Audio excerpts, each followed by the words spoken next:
Ya, ahí estamos, por fin. Y ya me dejó grabar, entonces estamos bien. Entonces, vamos a trabajar a lo largo de las 4 semanas que tenemos juntos estos 2 temas, ¿no? Entonces, el día de hoy yo les voy a empezar a dar una introducción acerca de la importancia de la gestión de la información, bie de biodiversidad, y por qué es importante tomar en cuenta esto para los estudios ecológicos, ¿ya?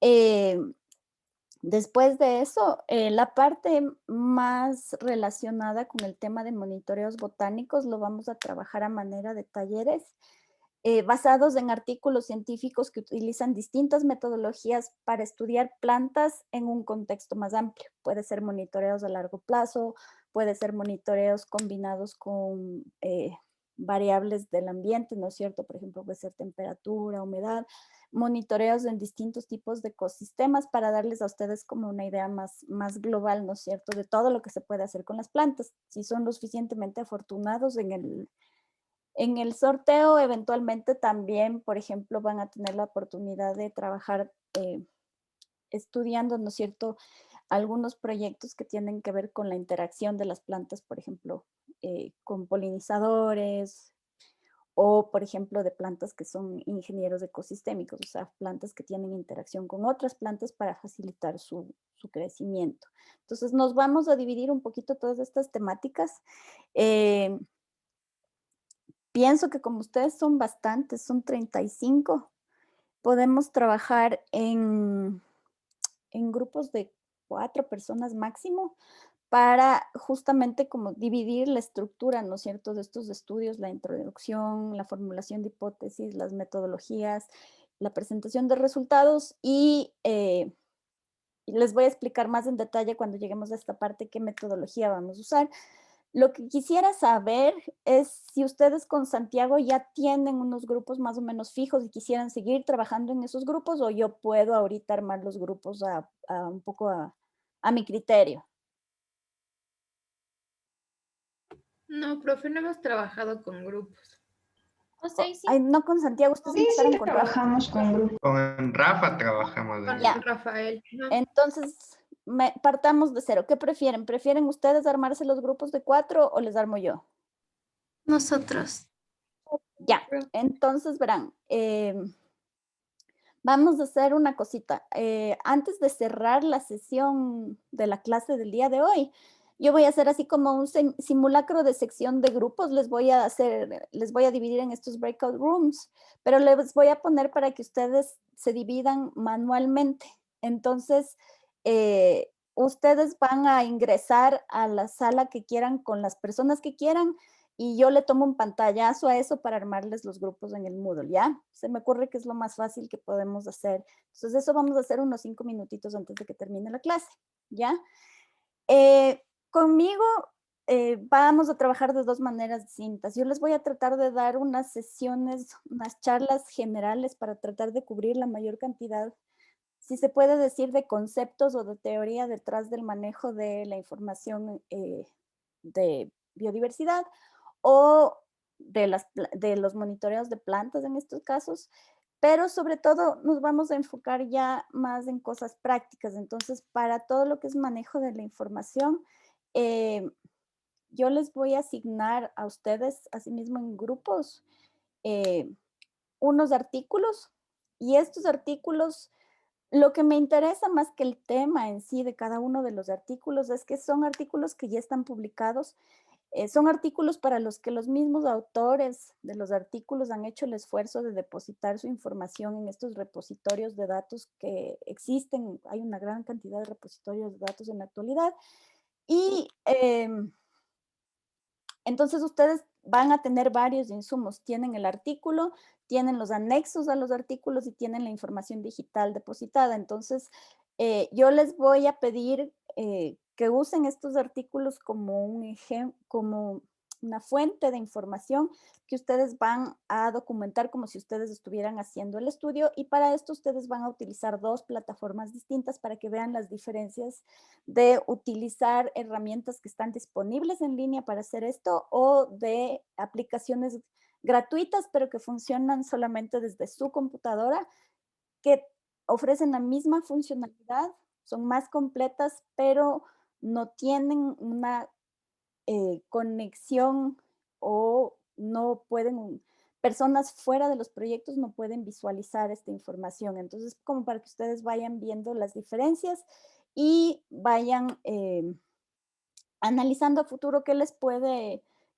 resultar útil para el área de interés de ustedes mismos. O sea, lo que van a ver conmigo son cosas que eventualmente pueden servirles si es que llegan a ser botánicos, pero en realidad es algo que se debería hacer siempre para cualquier estudio que tenga que ver con biodiversidad, y puede ser en campo, en laboratorio, o pueden ser también incluso algunas cosas basadas en modelos, en simulaciones, que también hay mucha gente que está trabajando así, justamente porque ahora hay una gran cantidad de información que ya está disponible y que solo se necesita, como quien dice, la fuerza humana para analizar, ¿ya? Entonces, el día de hoy vamos a empezar con una introducción y de ahí vamos a ir despacito cubriendo, ¿no es cierto?, estas cosas. Otra cosa que me olvidaba de mencionar es que en la salida que vamos a tener al Parque Metropolitano, yo estoy tratando de ver si es que puedo ingresar a mi laboratorio en la universidad para justamente poder llevar al campo, ¿no es cierto?, unos sensores de clima para que ustedes puedan experimentar un poquito, puedan usarles, practiquen justamente cómo manejamos nosotros el tema, ¿no es cierto?, de la calibración e instalación de los sensores en campo, qué tipo de información levantamos, cómo documentamos los experimentos y que se lleven una idea un poquito más concreta de todo esto que yo voy a empezar a mencionar desde ahorita y que es bastante abstracto en realidad. Entonces, ya una cosa más práctica, si tienen preguntas, si algún rato hablo muy rápido, me interrumpen nomás, porque yo a veces cuando me embalo no paro, ¿ya? Entonces, me hacen saber, si tienen dudas, me interrumpen nomás. Yo no veo el chat, porque estoy trabajando en una computadora que tiene la pantalla chiquitita.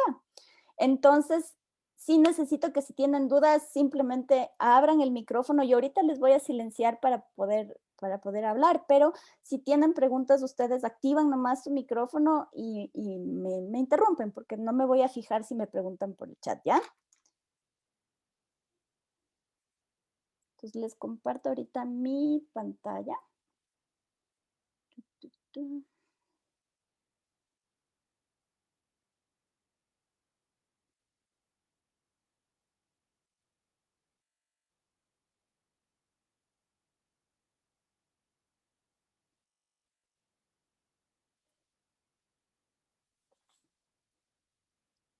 Ahí sí ven bien.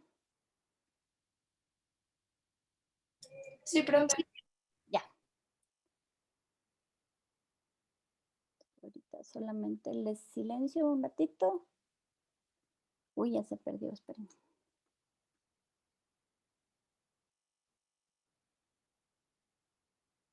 Y vamos a ocultar esto de aquí. Listo.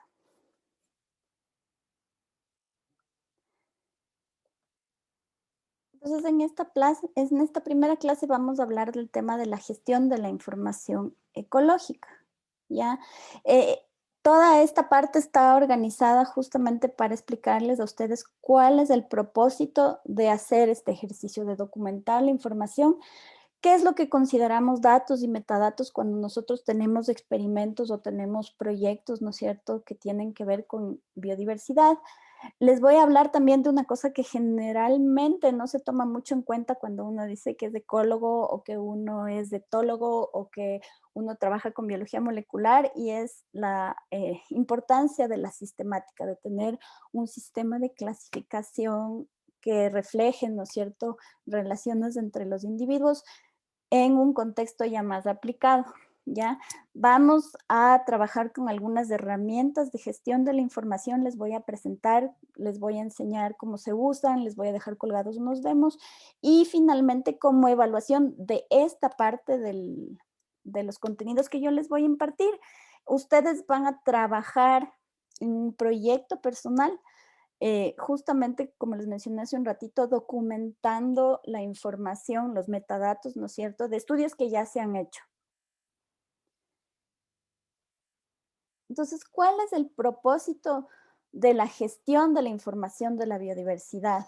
¿Ya? Cuando nosotros estamos haciendo un proyecto, cuando nosotros estamos haciendo estudios de tipo ecológico, ¿no es cierto? Nosotros tendemos a acumular, a generar un montón de información, no solamente con respecto a la biodiversidad, pero también con respecto al ambiente en el que los organismos que a nosotros nos interesa se están desenvolviendo, ¿ya?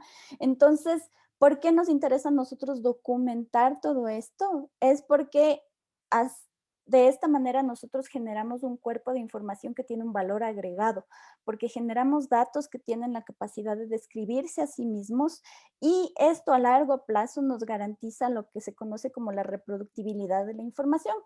Entonces, solo para ponerles un ejemplo bien puntual relacionado a lo que yo hago.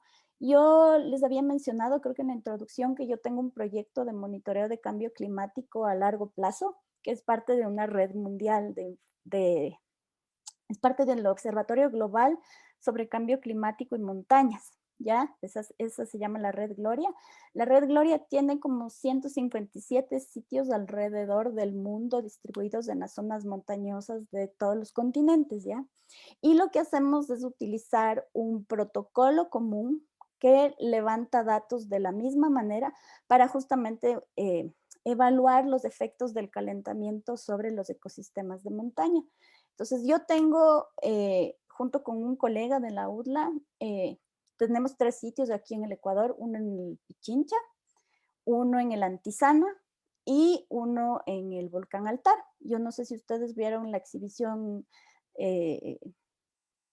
sobre Capacurcu, sobre el altar que montamos hace ya 2 semestres en el Centro Cultural, pero esa exhibición nace un poquito como un spin-off, como un proyecto asociado a este monitoreo a largo plazo, porque las comunidades cuando se enteraron lo que nosotros hacíamos, vieron en nosotros como un apoyo bueno para ellos tener información validada por científicos acerca de la biodiversidad de la zona y que les permita tener fundamento para pedir la conservación de algunas zonas en donde ellos quieren hacer proyectos de turismo, ¿ya? Entonces, estas zonas son estudiadas en base a un protocolo común y lo que hacemos nosotros es escoger unas cimas, ¿no es cierto?, que están a lo largo de un rango altitudinal.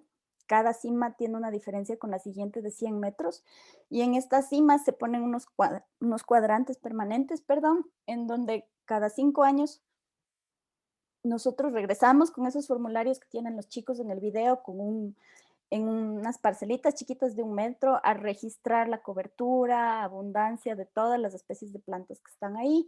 Y para poder hacer esto tenemos que ser súper organizados, súper rigurosos en la metodología y entonces el tener nuestra información documentada es de gran ayuda para que esto se pueda repetir cada 5 años, incluso teniendo en cuenta que a veces el equipo de trabajo va cambiando.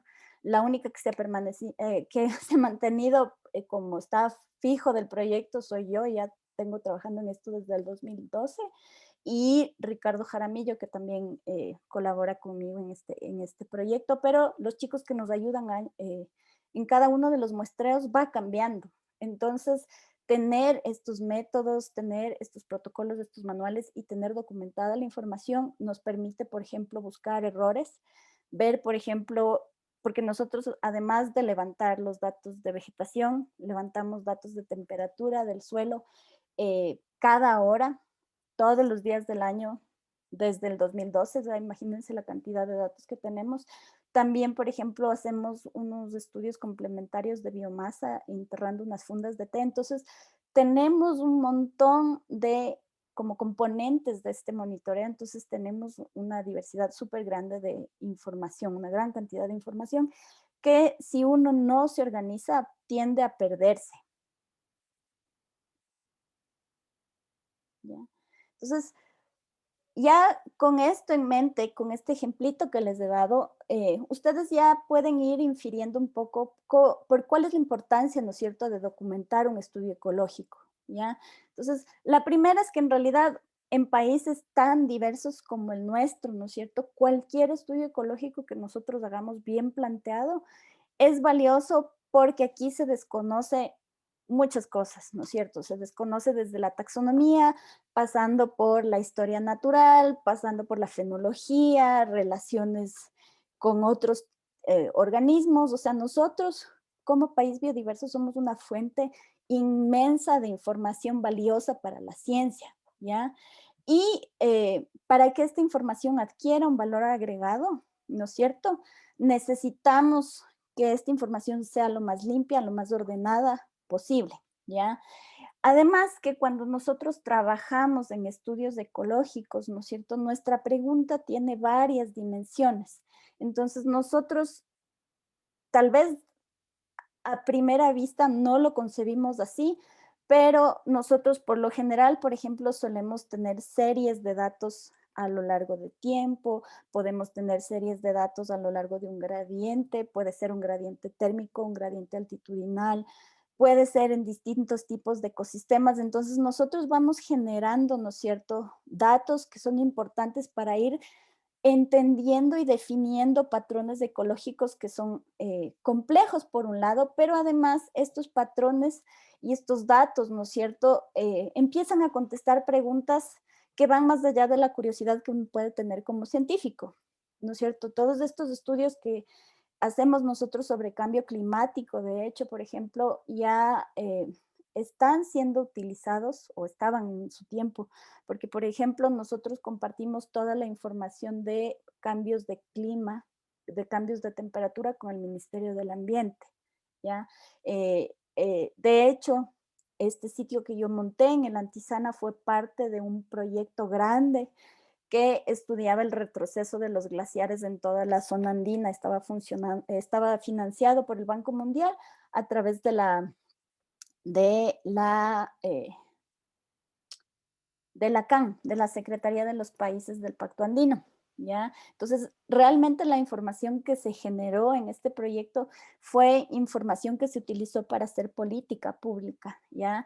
Y eso tiene, ¿no es cierto?, ya implicaciones, ¿no es cierto?, que tienen que ver con la relevancia que nuestros estudios adquieren para programas de conservación, de desarrollo de políticas, de estrategias frente al cambio climático, que es en realidad algo que nosotros todavía no dimensionamos lo importante que va a ser esto a futuro, ¿ya? Entonces, ir organizando la información es importante porque, por un lado, nosotros garantizamos que nuestra información se preserve y sea accesible y pueda ser reutilizada, lo cual en realidad para la ecología, netamente dicho, es súper importante, ¿ya? También cada vez va adquiriendo mucha más importancia el organizar la información para ponerla en repositorios digitales. Esto eh, en realidad es un poco un cambio en la cultura que tenemos los científicos en cuanto a nuestro trabajo. O sea, hay mucha gente que todavía es súper reservada con respecto a sus datos, con respecto a su información. eh, y en realidad, si ustedes se ponen a pensar, cualquier información que uno genere, que no se comparta y que no se publique, en realidad es información muerta. Eh, eh, se queda solamente en nuestro interior, se queda solamente como algo que fue parte de un interés puntual que nosotros tuvimos, pero eso le quita valor a nuestra información. Mientras nosotros volvamos nuestra información más accesible, más estandarizada, más limpia, hace que nosotros podamos, ¿no es cierto?, colaborar con otros investigadores. Entonces, en realidad, esto se refleja en un beneficio para nosotros a nivel académico de nuestra carrera, pero también es un beneficio para nosotros como parte de una sociedad que necesita, ¿no es cierto?, de información para tomar decisiones informadas, ¿ya? Eh, y estamos viendo que últimamente esta accesibilidad de la información es algo en lo que se hace mucho énfasis a nivel de agencias que financian proyectos, ¿no es cierto?, a nivel de sociedades que promueven el acceso abierto a la ciencia. Eh, Eso para nosotros como investigadores de Ecuador, que es un país en donde realmente la ciencia necesita todavía de mucho apoyo, es súper relevante. Nosotros tenemos poco acceso a veces, primero a financiamiento, tenemos poco acceso a, por ejemplo, publicar justamente por falta de financiamiento en revistas de más alto impacto, en revistas de un alcance mucho más global, ¿no es cierto? Pero nuestra información puede convertirse en una herramienta de apoyo para nosotros mismos, colaborando con gente que tenga, ¿no es cierto?, interés en nuestra información. Nosotros podemos, a pesar de esas limitaciones, hacer llegar el conocimiento que nosotros estamos generando a una audiencia mucho más grande, ¿ya? Y al final, como les había mencionado, también, ¿no es cierto?, si es que nuestra información puede ser utilizada por tomadores de decisiones, nosotros también podemos empezar a generar cambios que son importantes para la supervivencia de todos a largo plazo. Entonces, de todo esto que yo les he mencionado, podemos ver, ¿no es cierto?, que existen de manera intrínseca distintos niveles a los que nosotros podemos encontrar la información, ¿ya? Tenemos nosotros el nivel más básico, que es el de datos crudos. En este caso, ¿no es cierto?, cuando hablamos de datos crudos, nos estamos refiriendo, por ejemplo, a simplemente la información que yo recolecto en un estudio cuando yo, por ejemplo, me voy al campo. Yo estoy cogiendo técnicas de campo y me interesa saber cuáles son eh, los polinizadores de Pentacalia andina, ¿no es cierto? Y yo hago mis anotaciones, estoy 3 días en el Antisana, tengo mi cuaderno de campo. Mi cuaderno de campo es un medio de datos estático. Yo tengo la información escrita, pero esa información no ha pasado por ningún proceso de validación. Ustedes, como son un poco más modernos, de pronto hacen esto ya en una tablet, pero de todas maneras, mientras la información esté simplemente ingresada en la tablet, eh, no tiene un valor agregado, sigue siendo todavía lo que se dice información sin curar, ¿ya? Cuando hablamos de datos crudos, también podemos estarnos refiriendo a datos históricos, ¿ya? Y aquí me van a disculpar que hago otra vez un poco referencia a lo que yo hice, pero con 2 colegas franceses, nosotros buscamos hace unos 3 años, 4 años ya,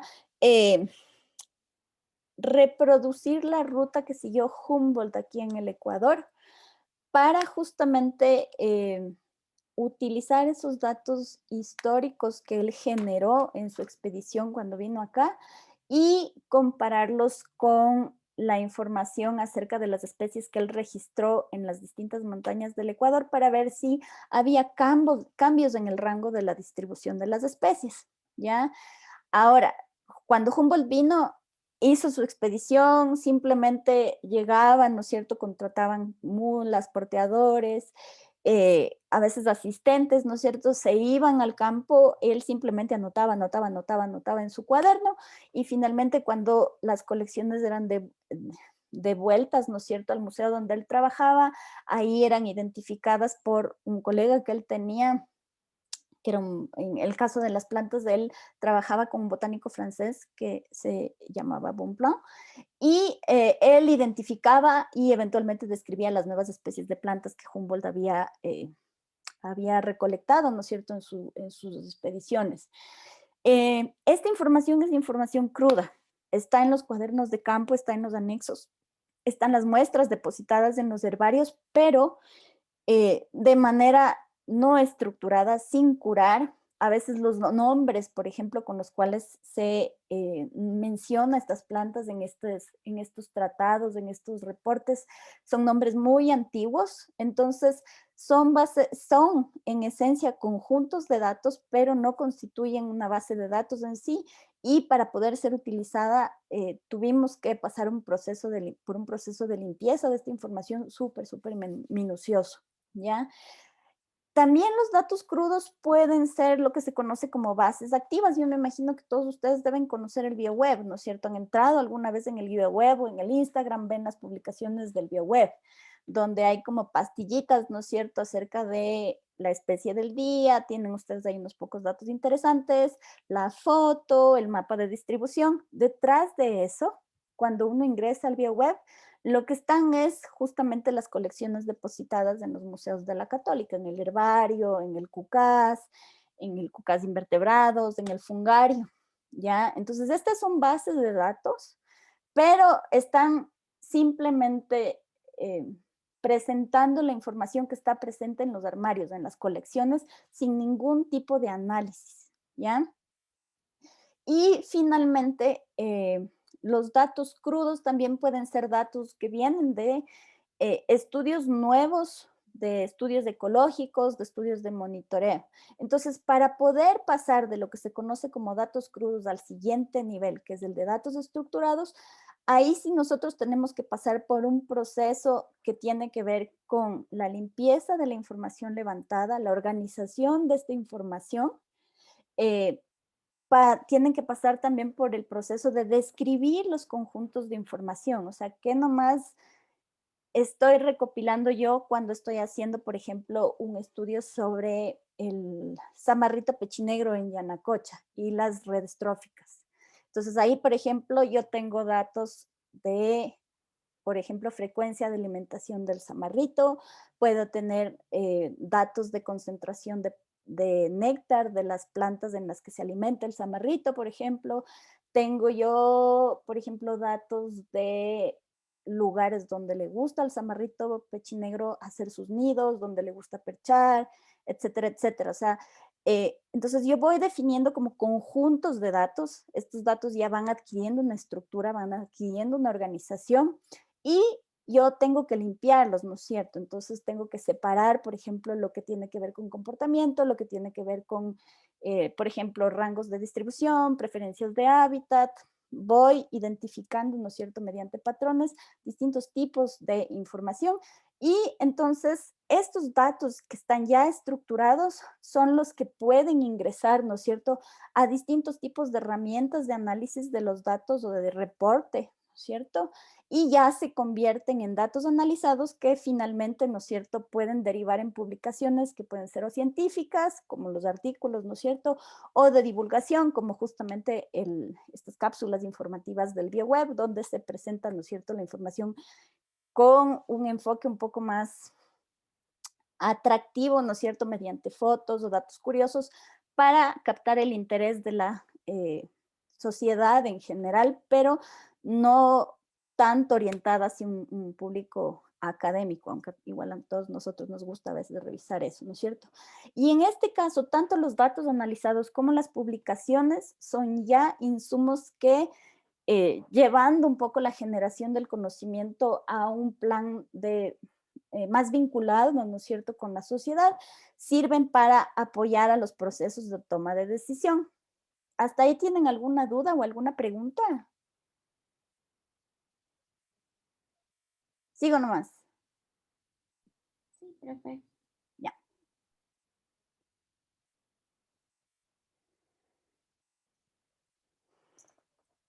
Ahora, documentar la información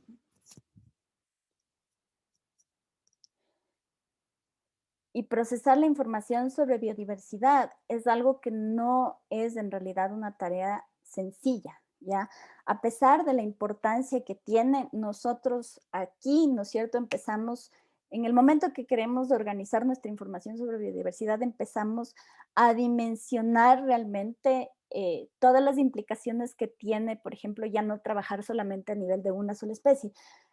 como cuando yo, por ejemplo, trabajaba solamente con un grupo de árboles de la Amazonía, yo veía la taxonomía de esos árboles y de ahí no me movía. Cuando uno está haciendo estudios ecológicos, estudios de relaciones entre las especies con el medio, aquí uno empieza a percibir, ¿no es cierto?, cómo se va complicando, no solamente desde la parte biológica, pero desde la parte un poco operativa, logística, el manejo de toda esta información.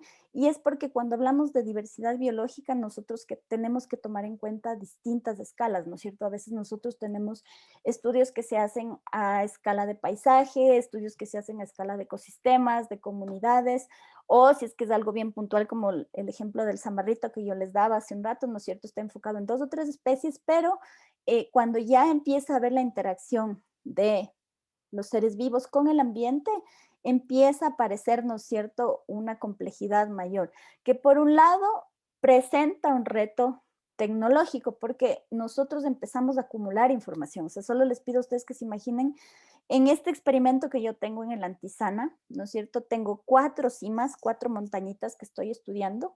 Cada una de estas montañitas está dividida en las 4 orientaciones, ¿no es cierto? Norte, sur, este, oeste.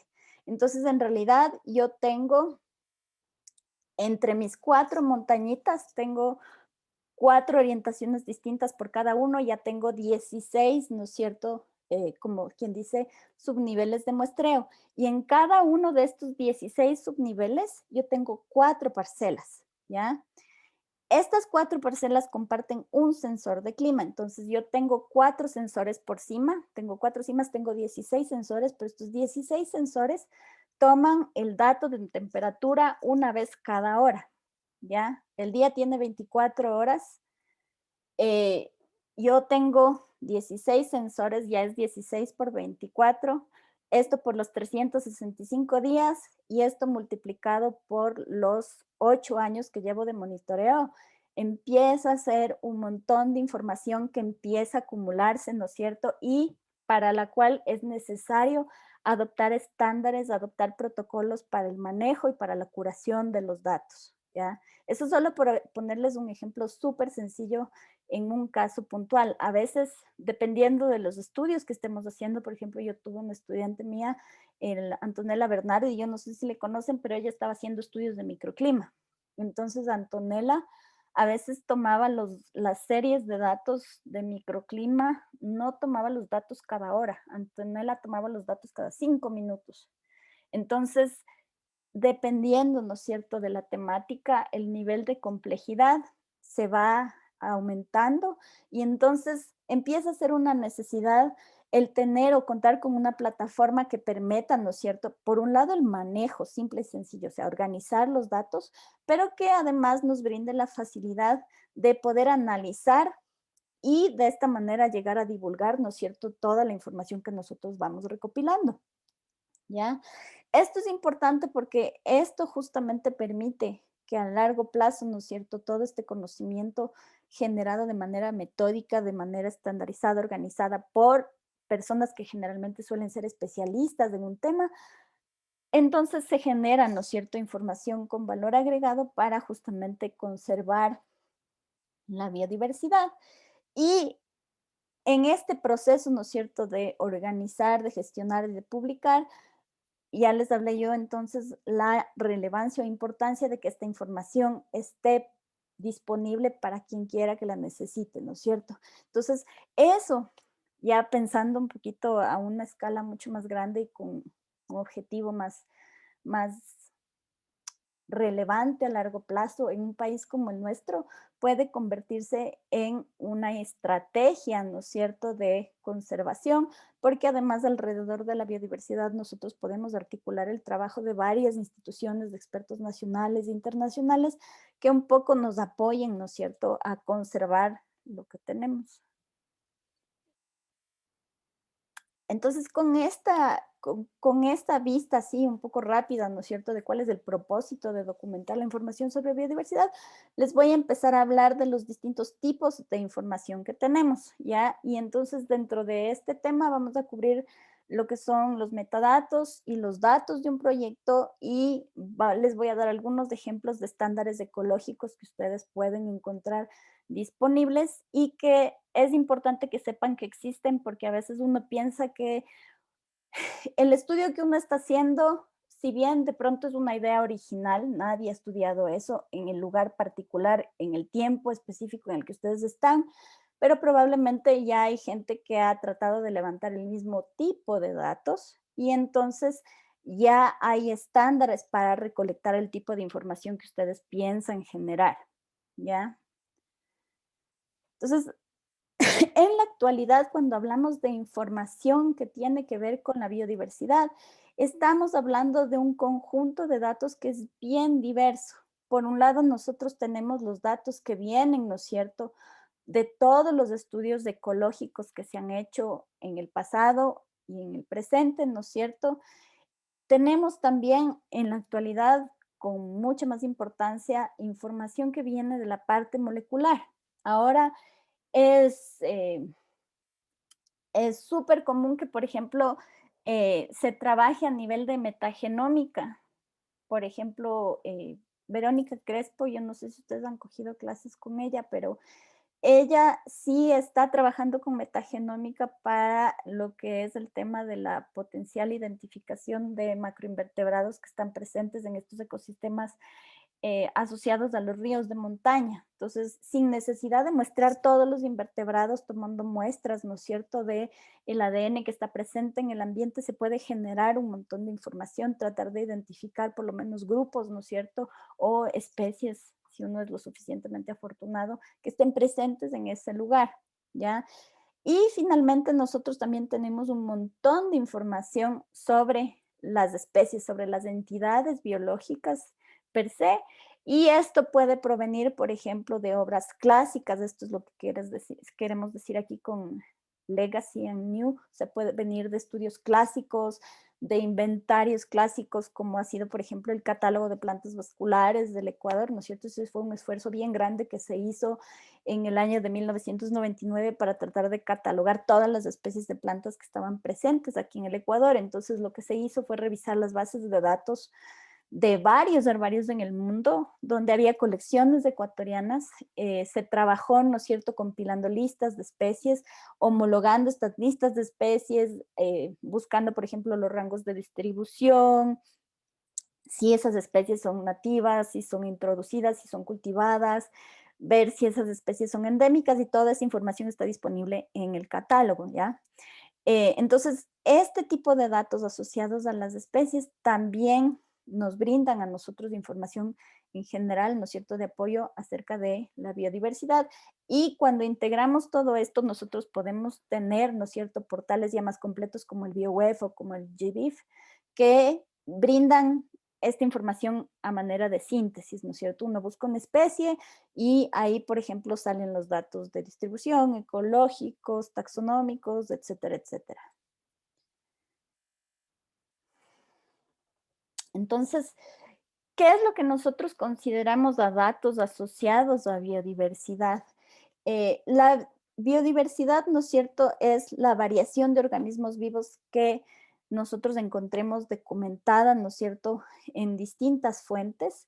Y este concepto de biodiversidad o de diversidad biológica en realidad es un concepto integrador que comprende la diversidad que nosotros vamos a encontrar dentro de cada especie, cuando, por ejemplo, estamos hablando de poblaciones o de rangos de distribución de las especies, ¿no es cierto?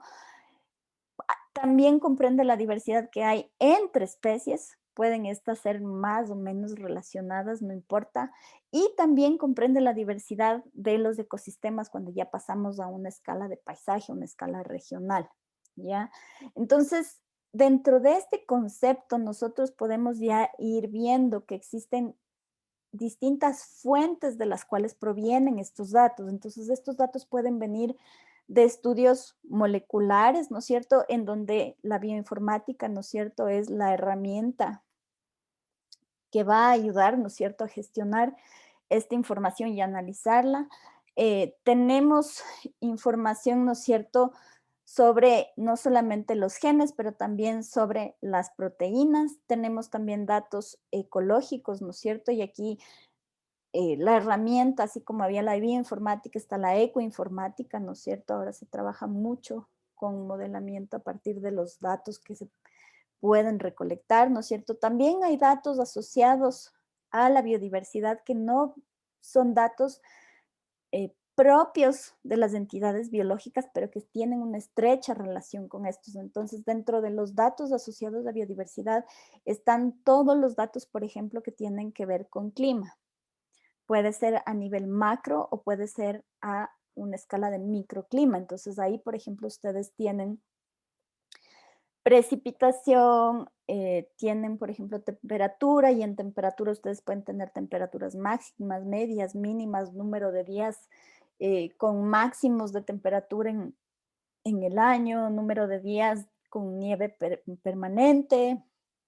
O sea, hay muchas maneras de caracterizar el clima.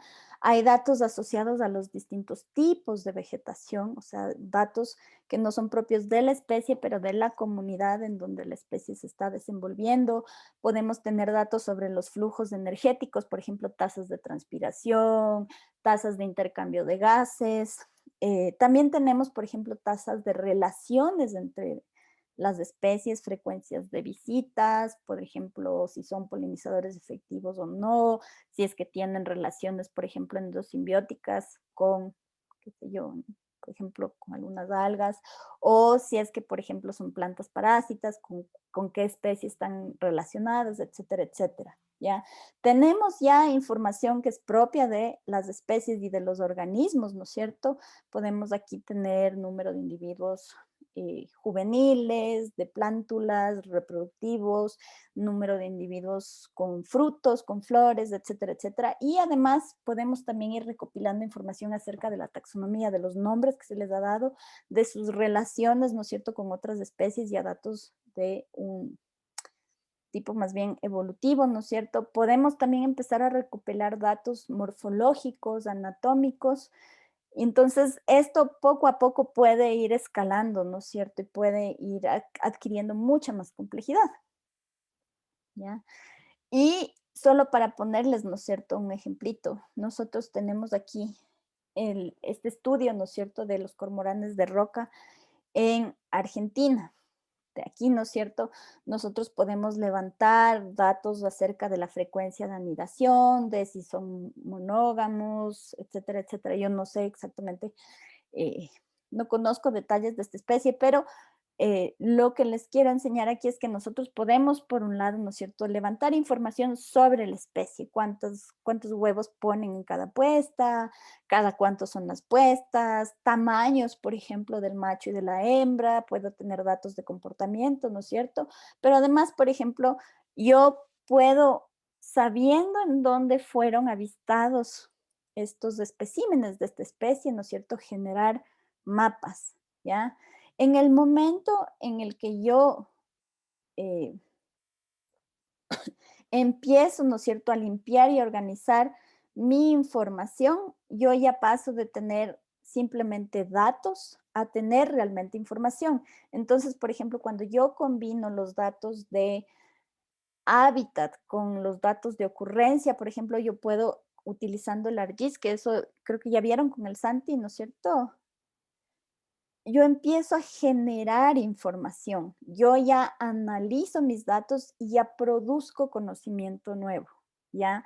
Este conocimiento nuevo, por ejemplo, en este caso se traduce en, por ejemplo, modelos de distribución potencial, ¿ya? ¿Cómo obtuve esto yo? Combinándolo, por ejemplo, justamente con los puntos de ocurrencia, las variables ambientales que provienen de otras disciplinas, ¿no es cierto? Y que ya han sido analizadas, temperaturas máximas, mínimas, pluviosidad, no sé qué, puedo generar estos modelos de distribución y entonces, ¿no es cierto?, esto también es información procesada que eventualmente, ¿no es cierto?, tiene eh, una posible aplicación en la toma de decisiones en conservación de la biodiversidad. Entonces yo puedo, por ejemplo, con esta información definir áreas de importancia. Eso, por ejemplo, hicimos con algunos colegas de la universidad, con Omar Torres, Andrés Merino. nosotros extrajimos los datos del BioWeb, ¿ya? Y a los datos del BioWeb para plantas, aves, anfibios y reptiles, les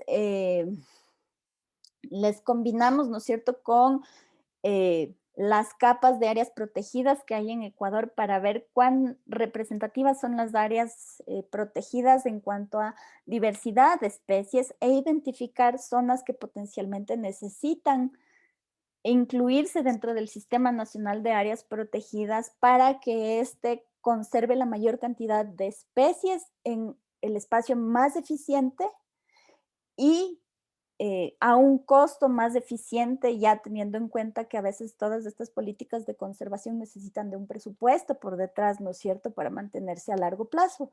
Entonces, ese es un ejemplo súper claro de cómo la información puntual sobre biodiversidad que generamos nosotros, los científicos, ¿no? La loquita a la que le gustan las plantas y está ahí midiendo estambres y todo eso, puede llegar a tener una aplicación directa y concreta que le provee de un beneficio en general a la sociedad. Entonces, las fuentes de datos que ustedes van a tener a disposición actualmente pueden ser justamente provenientes directamente de los registros de colecciones y observaciones realizadas en campo. Yo me imagino algunos de ustedes ya han pasado, ¿no es cierto?, por alguno de los museos en la universidad. Cuando ustedes tienen los especímenes depositados en un museo, en una institución que se rige bajo ciertas normas y protocolos, cada uno de estos individuos que están aquí tiene asociado un montón de datos más allá del animalito en sí. Tiene un lugar de colección, ese lugar de colección tiene una altitud, fue colectado en una fecha determinada. A veces, ¿no es cierto?, se hacen colecciones a lo largo de gradientes, pueden tener réplicas, ¿no es cierto? Entonces, cada uno de estos bichitos en realidad en sí es ya como una pequeña base de datos, de información. Sobre todo teniendo en cuenta que, por ejemplo, en este caso yo puedo escanear estos bichitos y, por ejemplo, tomar un montón de datos, por ejemplo, de tamaño, variación del cuerpo, variación de, qué sé yo, el largo de los litros, etcétera, etcétera.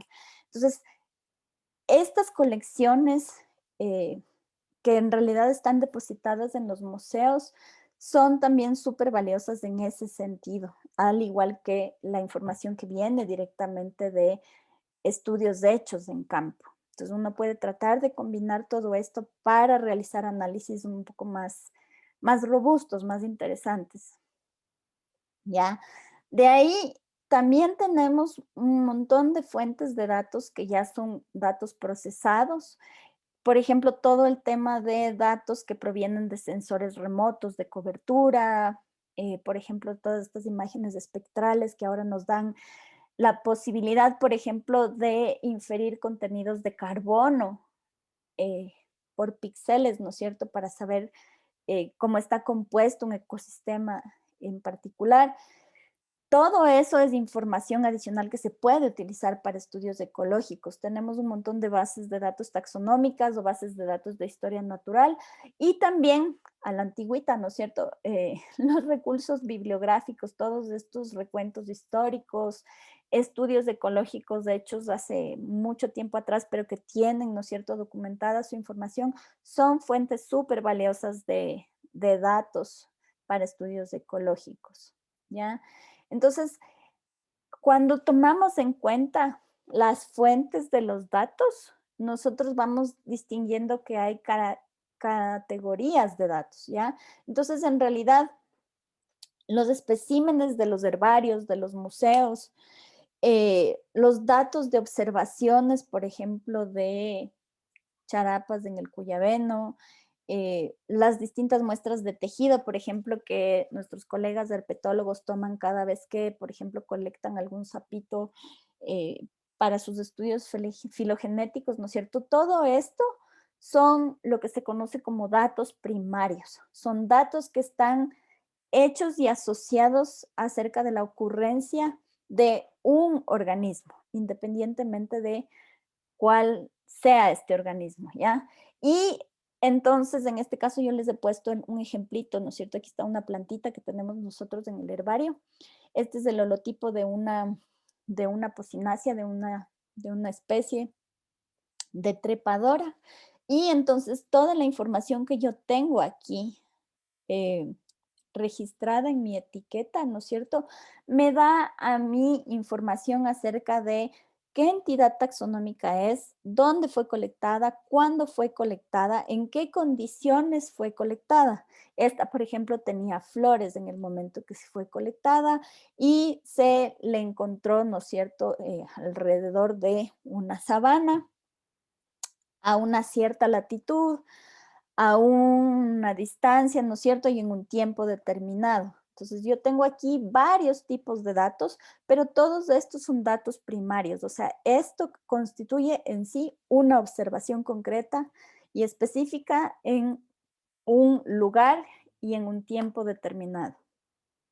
Esos son los datos primarios. A partir de los datos primarios, todo lo que nosotros generemos como información, ¿no es cierto?, a partir de estas observaciones primarias, es lo que se conoce como datos secundarios. Estos datos secundarios ya son una síntesis de lo que me estaban diciendo mis individuos representados en los datos primarios. Entonces, así como pudo haber sido con la plantita, ¿no es cierto?, yo puedo tener registros, ¿no es cierto?, de este felino que está aquí, y con esos registros yo puedo, ¿no es cierto?, ubicarles con la información de la etiqueta, con la información georreferenciada, ¿no es cierto?, en un mapa. Puedo ya generar, ¿no es cierto?, este mapa de distribución. Este mapa de distribución ya es lo que consideramos datos secundarios, es derivado de las ocurrencias primarias, ¿ya? También, aunque uno a veces no piense en eso, las listas de especies, todos ustedes deben haber en algún momento trabajado con el ABS del Ecuador, ¿no es cierto? O con los reportes que se generan del BioWeb, cuando ustedes se van a ir con el Santiago a la cordillera del Cóndor, el Santiago entra al BioWeb, hace una búsqueda por palabras claves, cordillera del Cóndor, de pronto filtra por una altitud y saca una lista de posibles especies que ustedes van a ver en esa salida. Esa lista de especies de la salida ya constituye un dato secundario porque está generada a partir de información primaria, ¿ya? ¿Esto está claro? Tiene que estar claro porque el ejercicio práctico que van a hacer ustedes con esto les va a pedir que ustedes describan la información que están obteniendo a partir de los artículos, o sea, cuáles son los datos primarios, cuáles son los datos secundarios, etcétera, etcétera.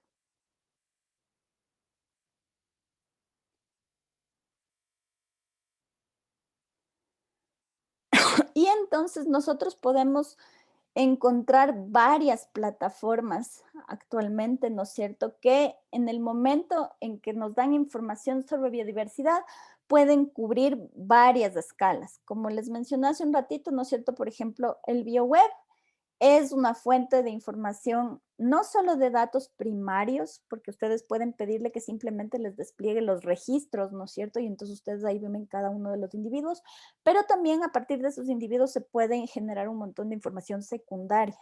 Esas son, por ejemplo, las fichas de especies del BioWeb, cuando de pronto a ustedes les sale en el Facebook el viernes, ¿no es cierto? La especie del día es este murciélago que vive en las cuevas de Jumandi. Ya, entonces ese conjunto de información que les sale a ustedes como un post en Instagram ya son datos secundarios derivados de las colecciones del museo.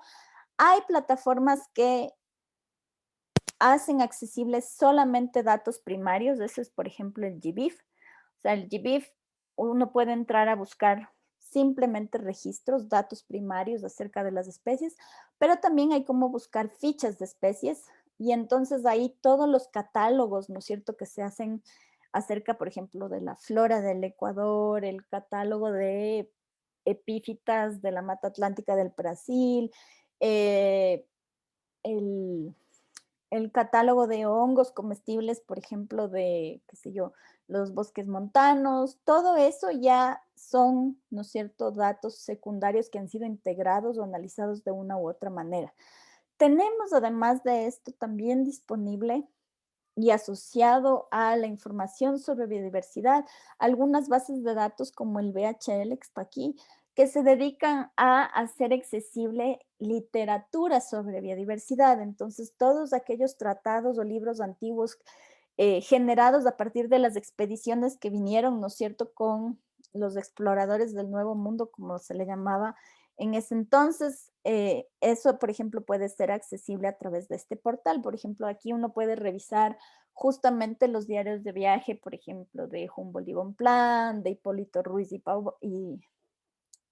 de Hipólito Ruiz y Pavón, y se puede uno descargar, ¿no es cierto? De pronto para justamente comparar distribuciones o comparar descripciones de especies, pero cada uno de estos portales tiene asociados ya a la información sobre biodiversidad, lo que nosotros conocemos como estándares de información sobre biodiversidad, que son justamente políticas, protocolos, terminología común entre los distintos científicos del mundo que trabajan sobre biodiversidad para tener un lenguaje común que nos permita, ¿no es cierto?, a nosotros compartir la información de manera más eficiente sin tener muchos problemas para empatar, por ejemplo, bases de datos y para volver a la información mucho más accesible y que esta alcance una audiencia mucho más grande, ¿ya? Entonces, estas plataformas de estándares sobre biodiversidad se basan en lo que nosotros conocemos como metadatos, ¿ya? Entonces, en este caso, los metadatos vienen a ser los datos sobre los datos. Entonces, por ejemplo, para mi sitio de investigación de la antisana, ¿no es cierto? Yo ya sé que tengo 4 cimas a 4 distintas altitudes, con 4 parcelas en cada orientación de cada cima, y aquí yo recojo cobertura y abundancia de las especies y temperatura, ¿no es cierto? Esos son mis datos: temperatura, abundancia, cobertura, pendiente, todos esos son mis datos, pero la información sobre mis datos es lo que me permite a mí describir mis datos. Entonces, ¿qué vienen a ser los metadatos? ¿Cuáles vienen a ser los metadatos de mi estudio en el Antisana? Es quién levantó el dato, en qué fecha se recolectó ese dato, cuál es la escala a la que se tomó ese dato. Entonces, por ejemplo, en la salida del 2012 fuimos Priscila Muriel, Ricardo Jaramillo, Javier Irazábal. En la salida del 2018 estuvimos en cambio ahí Felipe Varela, Gabriel Sáenz, Antonella Bernardi y Milena Castro, ¿ya? ¿Cuándo levantamos los datos? Tenemos un conjunto de datos levantado en el 2012-2013, el otro set de datos desde el 2018, ¿ya? La frecuencia a la que se levantaron los datos, los puntos de georreferenciación de mi parcela, la ubicación de mi parcela también es un metadato, ¿ya? Los metadatos vienen a ser atributos que me permiten a mí caracterizar mi conjunto de información, ¿ya? Y por lo general estos metadatos pueden ser depositados o almacenados en distintas plataformas para que otros científicos en otro lado los puedan encontrar, comparen. Este censo, por ejemplo, se hizo cada 20 días en parcelas de 1 hectárea. El mío es, de hecho, una vez al año en parcelas de media hectárea. No somos tan compatibles, estos datos no me sirven, ¿ya? O sea, con los metadatos podemos ir identificando información que puede resultar útil de comparar con la nuestra para analizar ya patrones más complicados, por ejemplo, ¿ya? Entonces, eso por un lado, desde el punto de vista descriptivo, pero los metadatos también me sirven a mí para describir el contexto, la calidad y la condición de mi dato.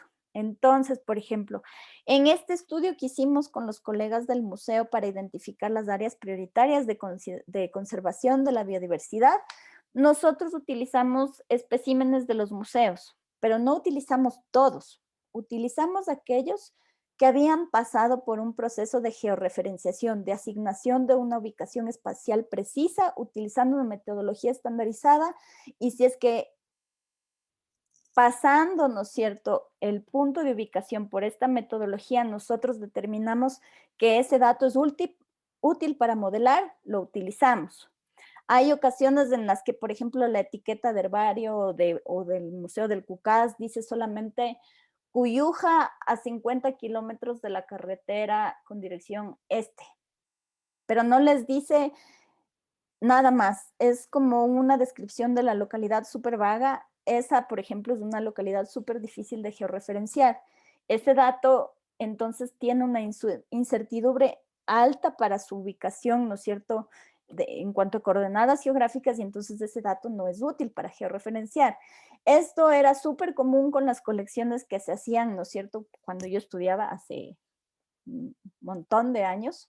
Ahora es mucho más común que los investigadores salgan, por ejemplo, con un GPS al campo, como vamos a hacer con ustedes en la salida, y que el GPS tenga una precisión cada vez mejor porque se van afinando las tecnologías. Entonces, mientras más fino es el instrumento y más minuciosos somos nosotros en el momento de documentar la información, la incertidumbre acerca de ese dato va disminuyendo y se constituye en un dato de mayor valor. Entonces, los metadatos también documentan estos procesos, los procesos de limpieza de la información para que ésta pueda ser utilizada.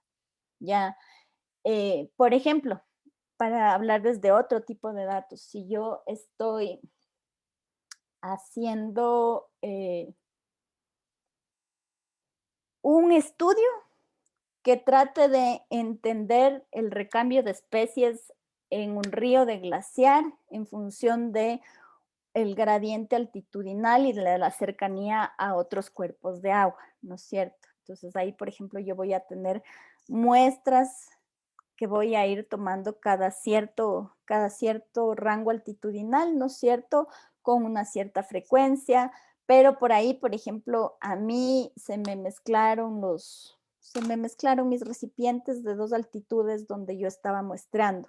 Y entonces, como ya no sé de dónde provienen, de qué altitud exactamente provienen, ¿no es cierto?, mis distintos frasquitos, yo puedo decidir trabajar con rangos, ¿ya? Pero yo tengo que documentar en mis metadatos que yo hice eso, ¿ya? Para justamente de pronto modificar, ¿no es cierto?, el tipo de análisis para, por ejemplo, decidir si puedo o no usar, ¿no es cierto?, determinados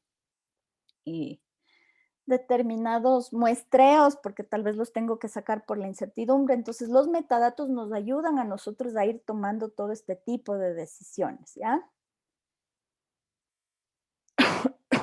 Entonces, les he puesto aquí con un ejemplo cuando nosotros trabajamos en la generación de un catálogo de especies de importancia para la cuenca amazónica, de documentación de metadatos. Trabajábamos gente que provenía, ¿no es cierto?, de los países de la cuenca amazónica y trabajábamos con las bases de datos que ya se estaban generando en cada país, que reflejan, ¿no es cierto?, lo que hay justamente en las colecciones biológicas o en las bases de datos individuales de los investigadores.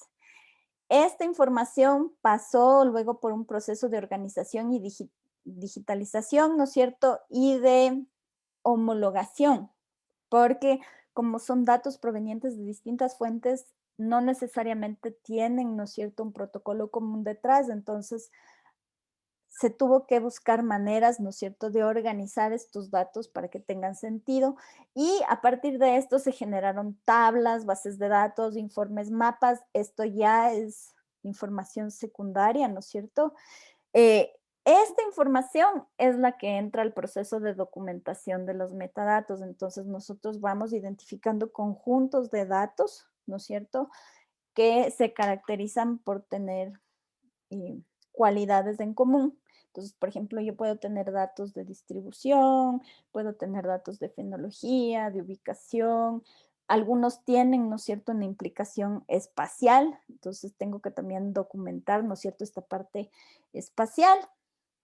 Y finalmente, el punto final, ¿no es cierto?, de este proceso fue hacer accesibles los metadatos, no los datos.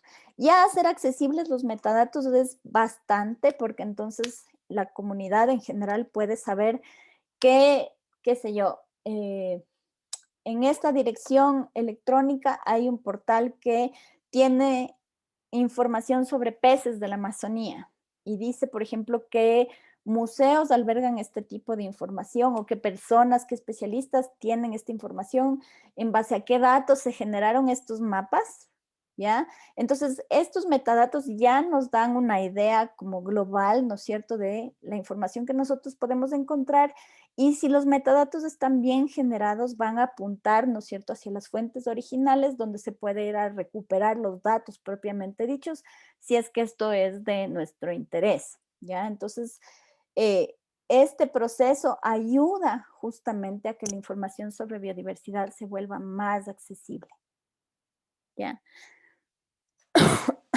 Entonces, yo les acabo de contar más o menos lo que dice aquí con otro ejemplo, ¿no es cierto? Nosotros podemos irnos al campo a hacer un levantamiento de información de especies en un transecto, ¿no es cierto? Vamos viendo, anotando en una libreta de campo, ¿no es cierto? Luego esa libreta de campo se digitaliza, eh, entonces se puede convertir en una base de datos que ya tiene una estructura, ¿no es cierto? Dependiendo de los conjuntos de información que se vayan identificando. Con esto, un investigador nuevo puede años más tarde repetir, ¿no es cierto?, estos muestreos, y cada vez se va a generar, gracias al metadato, ¿no es cierto?, un cuerpo de información más grande, porque el metadato permite replicar el estudio. Los datos ahí ya adquieren una dimensión adicional, que es una dimensión de tiempo, y esto vuelve a la información mucho más valiosa, ¿ya? Entonces, al final, ¿cuál es la importancia de los metadatos? Para resumirles, ¿no es cierto? La documentación primero es un apoyo para nosotros, porque justamente nos permite a nosotros ir identificando errores.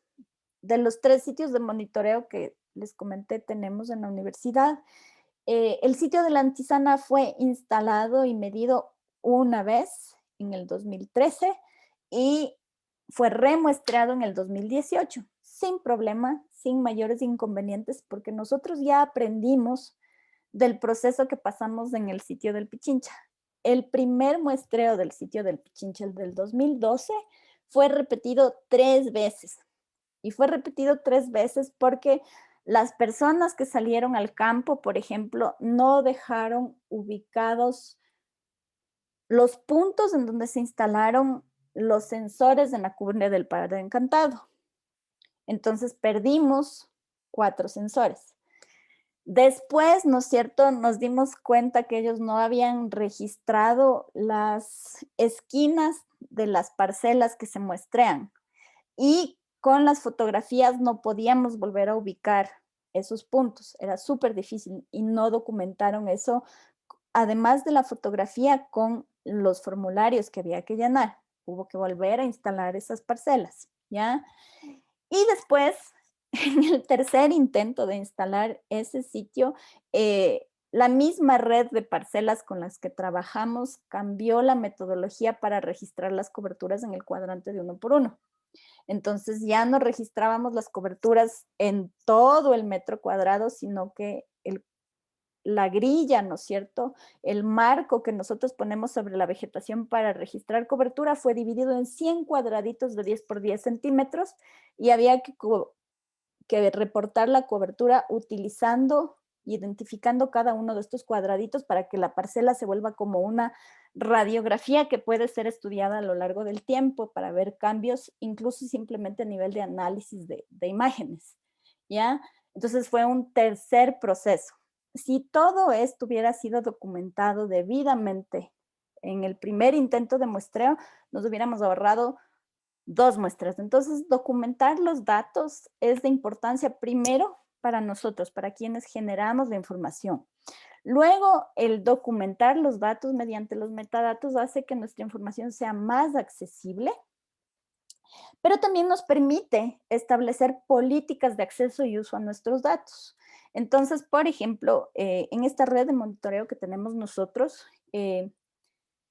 cada coordinador de sitios custodio de sus datos, ¿ya? Yo también trabajo en la coordinación regional de Sudamérica de esta red Entonces nosotros, por ejemplo, en la base de datos de los sitios de Sudamérica, tenemos ingresados todos los sitios, pero ya es decisión de cada investigador principal del sitio decidir si solamente da acceso a sus metadatos o ya los datos crudos. Hay gente que es mucho más celosa, como les dije al principio, otros no tienen problema en compartir sus datos, pero nosotros podemos ir generando información secundaria que sí puede ser utilizada y esta está ligada a los metadatos. Entonces nosotros sabemos, por ejemplo, cuántas especies hay en los sitios de Argentina, de Bolivia, de Perú, de Ecuador.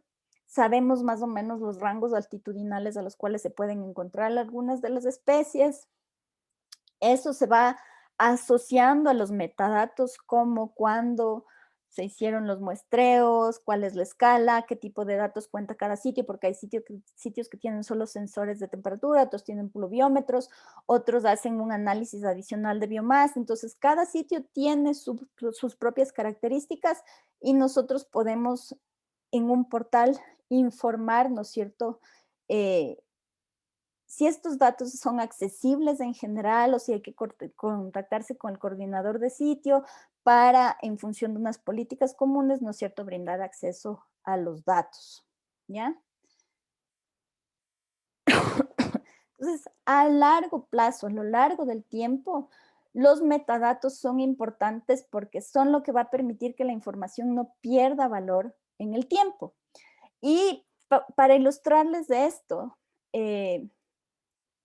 les voy a hacer la comparación. Ya les mencioné, ¿no es cierto?, que nosotros reconstruimos la expedición que hizo Humboldt a la Antisana y en función de eso sacamos un artículo acerca de los cambios en la distribución altitudinal de esas especies, ¿no es cierto?, desde la época de Humboldt al presente.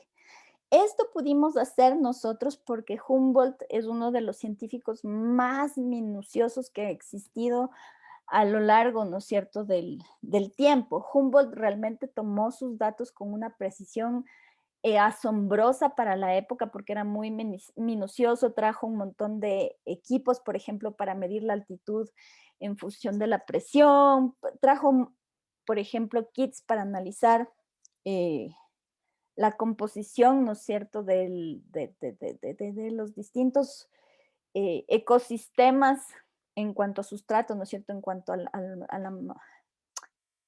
al material madre, ¿no es cierto?, que conformaba algunas de las montañas que él estudió, porque a él le interesaba también mucho la geología. Él también era muy minucioso describiendo los lugares de colección. Entonces, por ejemplo, para su expedición a la Antisana, en su diario de viaje, él hace una descripción súper detallada de una cueva en donde ellos tuvieron que parar en el ascenso a la Antisana porque les cayó una granizada. Y en realidad la descripción de él es tan buena que nosotros, haciendo un barrido de toda la ladera por donde él subió, simplemente llegamos al lugar de la cueva y le vimos y dijimos, aquí es, porque era perfecta la descripción, ¿ya? Entonces, cuando uno documenta la información con ese nivel de detalle, la información se vuelve, como quien dice, independiente del momento de publicación, porque todo el nivel de detalle que Humboldt dio permitió que los datos de él puedan ser vigentes hasta casi 200 años después. Incluso a pesar de que él murió, algunas de las colecciones de Humboldt se destruyeron porque Bonpland, que era el botánico, por ejemplo, que le acompañaba a Humboldt,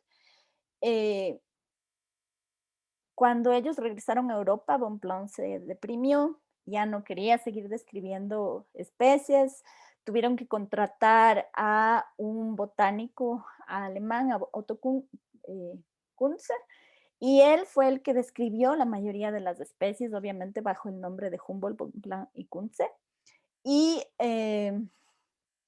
lograron así un poco salvar esto.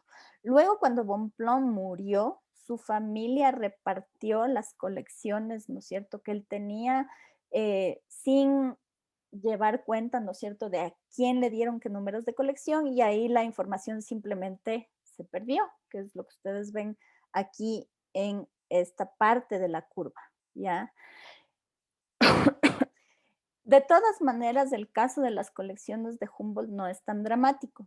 Les voy a dar otro ejemplo, por ejemplo, el de Whymper. Whymper era también una persona que se dedicó a explorar las montañas aquí en Sudamérica, pero más un poco como, él lo que quería era ser la persona que haya escalado y coronado, ¿no es cierto?, la mayor cantidad de montañas aquí, ¿ya? Entonces él era básicamente un andinista.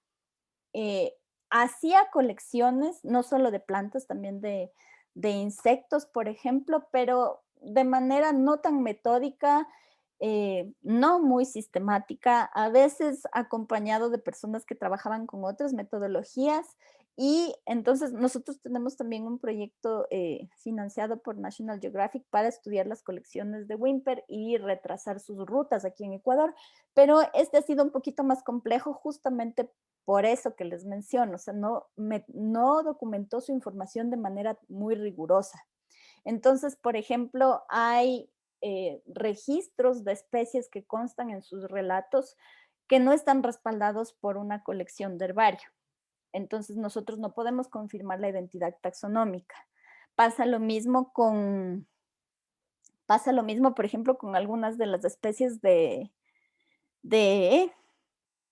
carábidos que él registró. No están todos depositados en museos. Entonces, esos datos que él tiene en sus publicaciones, ¿no es cierto? Realmente, como no tienen mucho detalle, poco a poco van perdiendo valor y en ese caso, déjenme ver si le puedo activar el control del zoom. Bueno, en ese caso, la pendiente de esa curva, en el caso de Whymper, es mucho más aguda, es mucho más pronunciada y esos datos pierden valor mucho más rápido, ¿ya? Entonces, como una herramienta de apoyo que nosotros tenemos en la actualidad es justamente la generación de estándares de información sobre biodiversidad. Esto de hecho es coordinado por un grupo de trabajo que existe a nivel mundial, que es el Biodiversity Information Standards, o TDWG, porque al inicio era un Taxonomic Development Working Group. Este grupo es un grupo de científicos de varias partes del mundo que lo que hace es dedicarse a justamente desarrollar y difundir el uso de estándares sobre biodiversidad para que la información sobre biodiversidad de los distintos ecosistemas, países, ambientes del mundo pueda ser utilizada ya de manera mucho más regular, homogénea y estandarizada. ¿Ya? Es una colaboración súper grande que está asociada al GBIF, al Global Biodiversity Information Facility. Entonces, de ellos empezaron este grupo y finalmente como portal, varios años después aparece justamente el GBIF, ¿ya? Todo esto de los estándares se hace justamente para prolongar el ciclo de vida de los datos de biodiversidad y este ciclo de vida logra prolongarse porque justamente a medida que se van incorporando el uso de protocolos y estándares de manejo de la información, cada vez minimizamos los costos de corregir errores de generación de información desde un principio. O sea, si ustedes piensan, ¿no es cierto?, todo el camino que tiene que recorrer un dato desde el momento que fue colectado en campo hasta que ustedes le ven desplegado en el BioWeb, eso implica, ¿no es cierto?, que el investigador se fue al campo, anotó las cosas en su cuadernito, regresa a su laboratorio, en el laboratorio, ¿no es cierto?, digitaliza la información, su tabla de Excel, con la tabla de Excel, ¿no es cierto?, va donde Santiago le dice, quiero ingresar esto al BioWeb. El dato se mete al BioWeb, pero se queda como quien dice en una interfaz de limpieza, ¿no es cierto? Tiene que pasar por varios procesos de limpieza. En el caso del herbario, por ejemplo, simplemente depositar las colecciones en el herbario pasaba por un proceso de control de calidad. Entonces yo llegaba de la Antisana, donde la curadora del herbario, que es Katia me decía, lleva tus colecciones donde la Dani me revisaba, me decía, ¿sabes qué? De esta especie ya tenemos demasiados especímenes en los armarios, monten solamente los que estén mejor. Me decía, por ejemplo, a tus etiquetas les faltan estos datos para cumplir con los estándares del herbario, etcétera, etcétera. Todos estos procesos de edición, validación y limpieza de los datos contribuyen, ¿no es cierto?, a el proceso de control de calidad de la información. Una vez que esto ha pasado, como quien dice, un punto de control, la información ya es liberada de la base de datos y finalmente, mediante las búsquedas que nosotros hacemos, es desplegada, ¿no es cierto?, a los usuarios a través del portal del BioWeb, ¿ya? Cuando este proceso que está aquí tiene errores en cada paso, cada vez el costo de corregir estos errores se va incrementando. Entonces, ¿para qué son importantes los estándares de biodiversidad? Porque si desde este punto cero el colector sabe qué datos son los que tiene que incorporar en su estudio de ecología, de fenología, de polinización, de tasas fotosintéticas, de vías fotosintéticas, etcétera, etcétera. Si yo sé qué datos tengo que utilizar específicamente para mi estudio, yo genero información que ya desde un inicio no tiene tantos errores, que es más fácil de documentar, de validar, de limpiar y finalmente es más fácil de hacer accesible, ¿ya?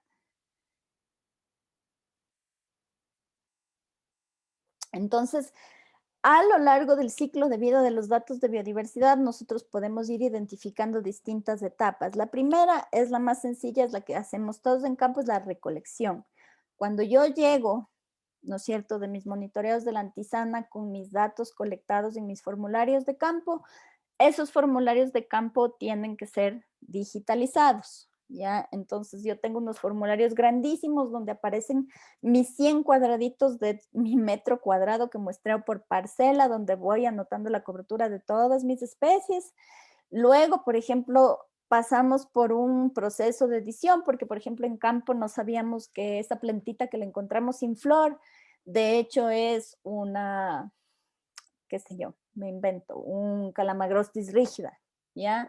Yo puse 3 nombres de campo para 3 morfotipos distintos que al final resultaron ser una misma especie.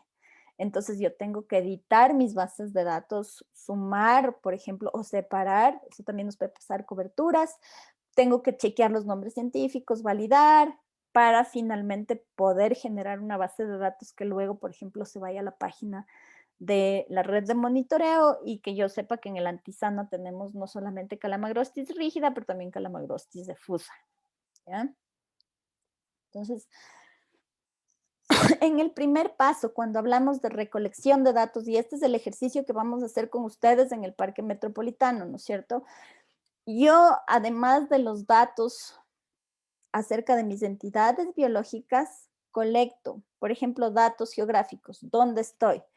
Estoy en una quebrada, ¿no es cierto?, sobre el río Yin, a tantos grados de latitud norte, minutos, segundos, etcétera, etcétera, a una altitud determinada, ¿no es cierto? Ahí, por ejemplo, si es que yo simplemente estoy haciendo este muestreo con estas redes de aquí, ¿no es cierto? Yo estoy trabajando con invertebrados, estoy trabajando con solamente polillas, por ejemplo, o estoy trabajando con, qué sé yo, carábidos, porque puse unas trampas más bien, ¿ya? Y estoy entonces documentando qué grupos son los grupos con los que estoy trabajando. De ahí, por ejemplo, yo puedo documentar alguna suerte, por ejemplo, de datos relacionado con la morfología de las especies o con el estado fenológico de las especies, o si es que estuvo lloviendo, datos de pluviosidad, de temperatura, etcétera, etcétera, ¿ya? Una cosa que es súper importante de tener en cuenta y es algo en lo que uno a veces no piensa, este ejercicio es el que vamos a hacer un poquito en campo, es que si nosotros no levantamos en este momento un dato, a veces es bien difícil de recuperar, ¿ya? ¿Por qué? Porque, por ejemplo, si yo estoy haciendo un censo de mariposas pero mi localidad está súper bien descrita y yo puedo por esa descripción hacer un proceso de georreferenciación. Yo puedo, por ejemplo, ponerle coordenadas geográficas, pero si mi descripción del lugar, de la localidad no es muy precisa, yo no puedo inferir de ahí unas coordenadas, ¿ya? Entonces ahí yo ya perdí, por ejemplo, la información de coordenadas. Esta colección ya no me va a servir, por ejemplo, para modelar, me puede servir para otras cosas, porque, por ejemplo, yo tengo los individuos colectados, a esos les puedo medir en laboratorio. Pero, por ejemplo, cuando nosotros estamos haciendo estudios con plantas y nos vamos, digamos, a la comunidad de Mashpi porque queríamos saber cuál era la diversidad de trepadoras a lo largo del río. Yo identifiqué como unas 6 especies de trepadoras en función de lo que vi en campo. Hice mis etiquetas, pero en mi etiqueta, por ejemplo, me olvidé de anotar el color de las flores. Yo llegué al herbario, puse mis plantas en la prensa, les metí en la secadora y cuando saqué de la secadora todo era café. Y el rato que yo quiero pasar mis muestras por la clave de identificación, me pide el color de las hojas y el color de las flores. Y yo no anoté. Esa información también ya se perdió. Entonces, cuando nosotros estamos recolectando información, por ejemplo, en el caso de plantas, es súper importante anotar todas aquellas características que se van a perder de la muestra de herbario una vez que yo la procese. Cosas como el color, a veces incluso cosas como la consistencia de las hojas. Por ejemplo, hay hojas que en campo uno les ve y son hojas que son suculentas, o sea, son hojas que, por ejemplo, tienden a almacenar agua adentro. Las dravas, por ejemplo, ese es un caso típico de los páramos. La mayoría de las dravas son especies suculentas en páramo, pero cuando uno les mete a la secadora los individuos de drava, se secan súper bonito, pero cuando uno ve las hojas, uno ya no percibe que esa fue una suculenta en campo, porque como pasó por el proceso de prensado y secado, están planitas. Y en el caso de las dravas, eso es súper importante para su identificación, pero también para hacer análisis ecológicos, porque el hecho de que la planta sea suculenta responde a una interacción específica de la planta con el ambiente, ¿ya? Entonces, uno tiene que ser súper minucioso en los datos que está recolectando, en las observaciones que está haciendo en campo y de pronto incluso anotarlos aparte, porque a veces, por ejemplo, nosotros salimos del campo con unos formularios predefinidos que tenemos que llenar sí o sí. Pero a veces, por ejemplo, es útil mencionar que el rato que llegamos, por ejemplo, hay una piedra que ya se había rodado y el cuadrante desapareció y eso no está en ningún lado de mi formulario. Yo tengo un campo grandote que dice observaciones y ahí puedo poner lo que sea, entonces yo anoto eso ahí, ¿ya? Entonces, sí tenemos que empezar a desarrollar un poco este poder de observación para tratar de documentar la mayor cantidad de información que potencialmente luego se pueda perder. Ahí sí tenemos que tratar en campo de pensar un poquito, como se dice en inglés, outside the box, pensar un poquito más allá y eh, ser un poco más intuitivos con respecto a esto. El segundo paso yo les había dicho que es el proceso de digitalización. Este paso es súper importante porque, por un lado, tiene una connotación negativa. Este suele ser un cuello de botella en lo que es el esfuerzo que uno le va a poner al proceso de dar acceso de datos de biodiversidad. A veces digitalizar la información es súper largo, es un proceso súper lento, es súper minucioso, y si es que nosotros quisiéramos ser súper rigurosos y apegarnos a los estándares que se utilizan para manejo de datos de biodiversidad, eh, nosotros tenemos que hacer siempre un doble ingreso. ¿Han oído de qué se trata esto?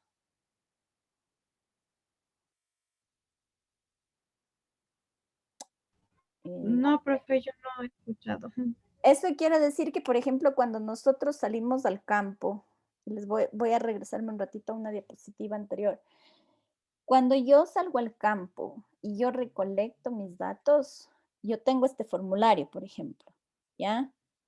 En este formulario que yo ya predefiní, yo tengo el nombre del campo de la base de datos y los valores, ¿ya? Estos valores yo recogí en campo. Cuando yo regreso al laboratorio y digitalizo este formulario, de hecho, para cada hoja del formulario yo debería tener a 2 personas ingresando el mismo formulario en distintos archivos, para después, mediante programas informáticos, comparar, ¿no es cierto?, los 2 archivos digitalizados y justamente ir identificando errores de digitalización. Por ahí de pronto alguien estuvo digitalizando especímenes, puesto los audífonos así a toda en el laboratorio, como está el chico de aquí, y se distrajo con la música y el rato de escribir, ¿no es cierto?, largo y ancho de los de litros de este bichito, leyó cualquier otra cosa por estar oyendo la música, ¿no es cierto? Entonces, este proceso de doble ingreso es el que nos permite a nosotros identificar errores de consistencia, nos permite identificar errores ortográficos, por ejemplo, o nos permite a nosotros, por ejemplo, identificar vacíos. Hay veces que uno está en campo y tiene el formulario ahí y dice, ay, la pendiente de este cuadrante registro después, tomemos rápido la cobertura antes de que nos llueva. Y el rato que terminaste el cuadrante ya te llovió, te estás mojando, se moja la computadora, se moja el lector de los sensores, cualquier cosa, y tú empacas tus cosas y te vas antes de que te caiga el rayo. Y ya no tomaste la pendiente, por ejemplo. Entonces ese campo se queda vacío. En este caso no es tan grave porque nosotros estamos regresando constantemente, la pendiente se puede volver a medir.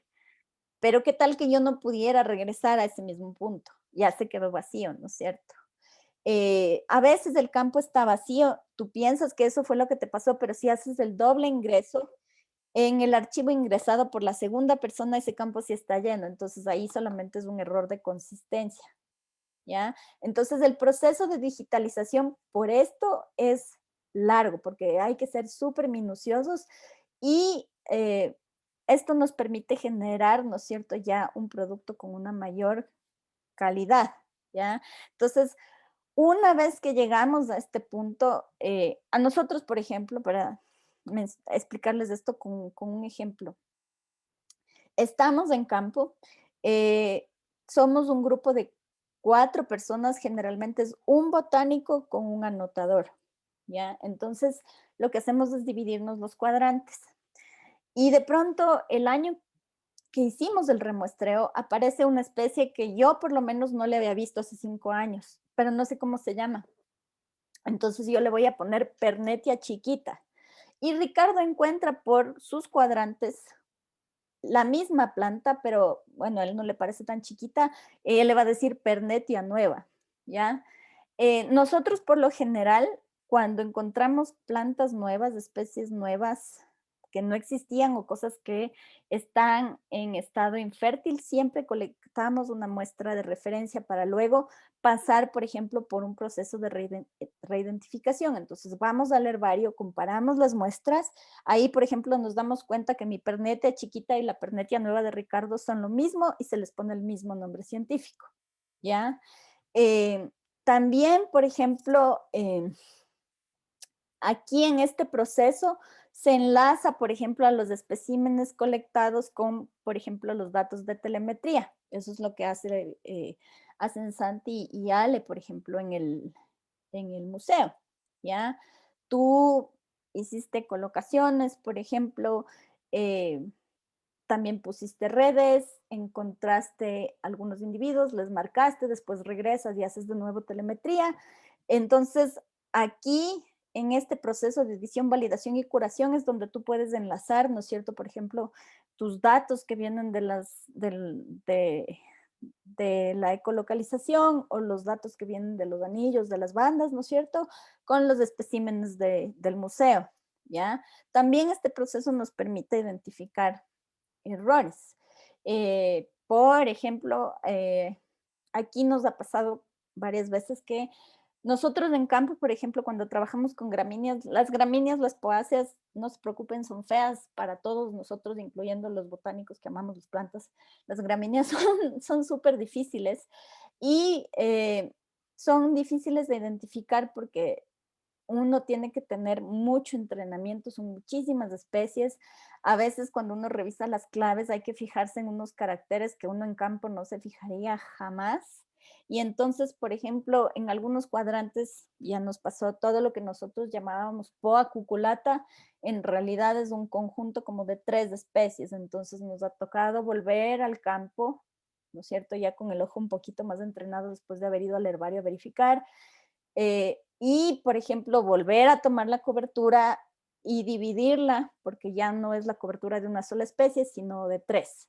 Y como tenemos el cuadrante mapeado, ¿no es cierto?, en varios espacios, necesitamos saber si la Poa cuculata de este espacio es la misma que está en el cuadrante 5, por ejemplo, así, para hablarles en concreto.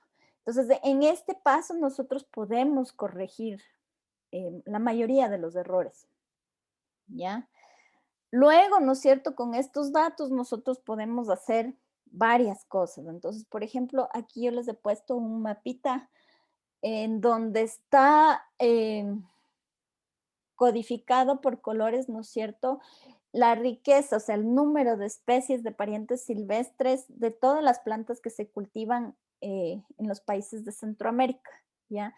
Entonces, por ejemplo, aquí ustedes tienen este cuadrante que está en rojo y este tiene, al contrario de los cuadrantes que están en verde, ¿no es cierto?, más de 100 especies que están emparentadas a las especies cultivadas. Ya los cuadrantes que están en este verde más oscuro son los que, por ejemplo, no tienen ningún pariente nativo de las especies cultivadas, ¿ya?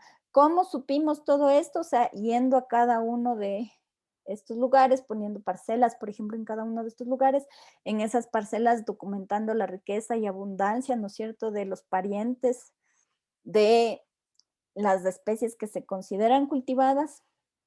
Para esto yo tuve que tener una lista, ¿no es cierto?, de especies cultivadas y con esa lista buscar, por ejemplo, en filogenias que están disponibles ya, ¿no es cierto?, identificar cuáles son sus parientes más cercanos. Y entonces tener una lista de parientes, ¿no es cierto?, por cada una de estas especies cultivadas y ver si yo los encuentro con parcelas o con datos de colecciones que ya están en una base de datos, ¿no es cierto?, para elaborar este mapa de distribución. También se pueden generar, ¿no es cierto?, guías de plantas, checklists, claves o productos ya de divulgación, ¿no es cierto?, de la información orientados ya hacia un público que no es académico, ¿ya? ¿Hasta ahí tienen alguna pregunta, alguna duda para dejarle esta clase ahí y ya más dedicarnos la próxima clase a la parte práctica? Si no tienen dudas, le dejo ahí, ¿ya? Listo, chicos. Yo no sé cómo hacía Santi, pero yo generalmente lo que hago es a la clase del día de hoy, ahorita voy a dejar de grabar y les voy a dejar de compartir la pantalla.